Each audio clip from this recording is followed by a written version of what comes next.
Assalamualaikum warahmatullahi wabarakatuh.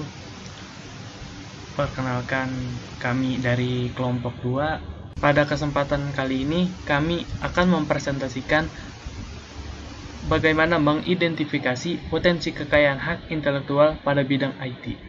Jadi saya sendiri yaitu Fazril Gois, dan rekan-rekan saya ada Panji Satrio, Bagus Rizky, Razif Pramadika, dan Muhammad Fatih. Pada slide pertama ini saya akan menjelaskan tentang hak kekayaan intelektual. Hak kekayaan intelektual yaitu hak eksklusif yang diberikan suatu peraturan kepada seseorang atau sekelompok orang atas karya ciptanya. Secara sederhana, HKI mencakup hak cipta, hak paten, dan hak merek. Jadi, ketika seseorang itu menemukan inovasi baru dan dia memberikan hak paten, hak cipta terhadap inovasinya, maka itu adalah hak eksklusifnya dia terhadap karyanya dia yang baru. Selagi karyanya itu unik, dalam artian tidak terdapat copy paste ataupun yang lainnya dalam karya orang. Mungkin kalau masalah fungsinya tetap sama, tapi penampilan segala macam visualnya itu berbeda. Hak atas kekayaan intelektual termasuk dalam bagian hak atas benda tak berwujud seperti paten, merek, dan hak cipta. Hak atas kekayaan intelektual sifatnya dapat berupa informasi, ilmu pengetahuan, teknologi, seni, sastra, maupun keterampilan. Itu menurut Wawan S. Suherman dalam tahun 2013. Selanjutnya akan dijelaskan oleh rekan saya yaitu Panji.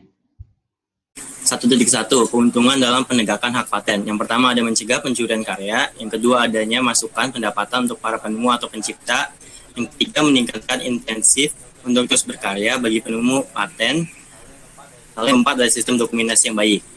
Jadi masyarakat harus menyadari bahwa HKI merupakan aset yang secara hukum berada dalam kewenangan penuh pemiliknya.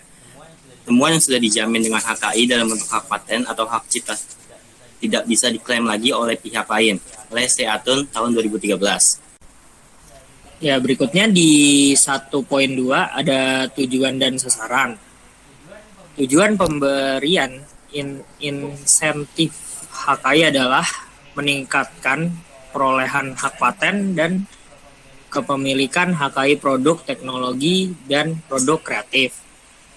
Yang kedua, meningkatkan minat peneliti untuk melakukan penelitian dan pengembangan yang berpotensi HKI.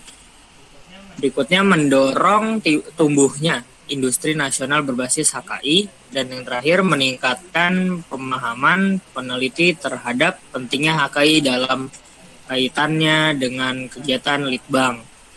Sasaran pemberian insentif HKI adalah sebagai berikut, yaitu meningkatnya perolehan paten dan kepemilikan HKI produk teknologi dan produk kreatif. Selanjutnya, termotivasinya peneliti untuk melakukan penelitian yang berpotensi HKI. Berikutnya, terdaya gunakannya HKI domestik untuk mendorong pertumbuhan industri nasional. Dan yang terakhir adalah meningkatnya kesadaran peneliti terhadap pentingnya HKI. Berikut adalah gambaran dari tujuan dan sasaran yang saya jelaskan. Bab 2. Kajian. Merek sebagai salah satu wujud karya intelektual memiliki peranan penting bagi kelancaran dan peningkatan perdagangan barang atau jasa dalam kegiatan perdagangan dan investasi. Merek dapat memenuhi kebutuhan konsumen akan tanda pengenal atau daya pembeda yang teramat penting dan merupakan jaminan kualitas produk atau jasa dalam suasana persaingan bebas. Oleh karena itu, merek adalah aset ekonomi bagi pemiliknya, baik perorangan maupun perusahaan badan hukum yang menghasilkan keuntungan besar. Tentunya, bila digunakan dengan memperhatikan aspek dan bisnis manajemen yang Ya, berikutnya adalah Undang-Undang Nomor 15 Tahun 2001 tentang merek. Yang pertama, merek dagang adalah merek yang digunakan pada barang yang diperdagangkan oleh seseorang atau beberapa orang secara bersama-sama atau badan hukum untuk membedakan dengan jasa-jasa sejenis lainnya. Bunyi pasal 1 ayat 2. Merek jasa adalah merek yang digunakan pada jasa yang diperdagangkan oleh seseorang atau beberapa orang secara bersama-sama atau badan hukum untuk membedakan dengan jasa-jasa sejenis lainnya. Dalam kurung pasal 1 ayat 3.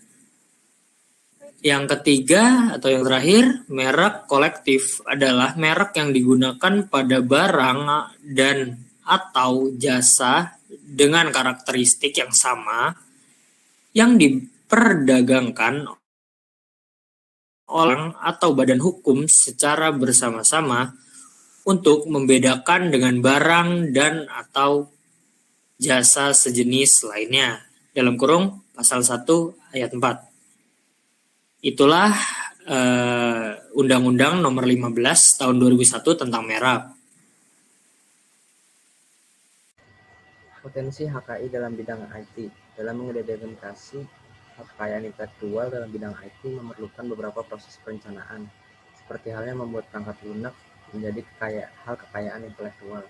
Proses perencanaan meliputi proyek perencana, menghasilkan rencana proyek pengembangan.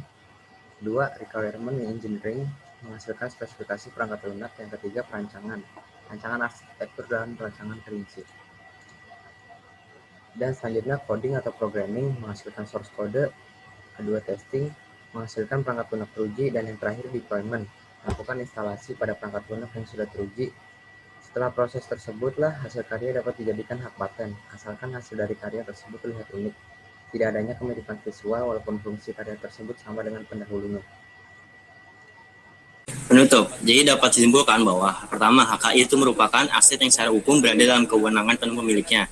Yang kedua, temuan yang sudah dijamin dengan HKI dalam bentuk hak paten atau hak cipta tidak bisa diklaim lagi oleh pihak lain. Yang ketiga, merek sebagai salah satu wujud karya intelektual memiliki peranan penting bagi kelancaran dan peningkatan perdagangan barang atau jasa dalam kegiatan perdagangan dan investasi. Yang keempat, ada merek diatur dalam Undang-Undang Nomor 15 Tahun 2001 tentang merek. Yang kelima adalah untuk menjadikan hasil karya sebagai hak paten. Terdapat proses perencanaan, asalkan hasil dari karya tersebut terlihat unik, tidak adanya kemiripan visual, walaupun fungsi karya tersebut sama dengan pendahulunya. Jadi sekian presentasi dari kelompok kami, kurang lebih yang mohon dimaafkan. Wassalamualaikum warahmatullahi wabarakatuh.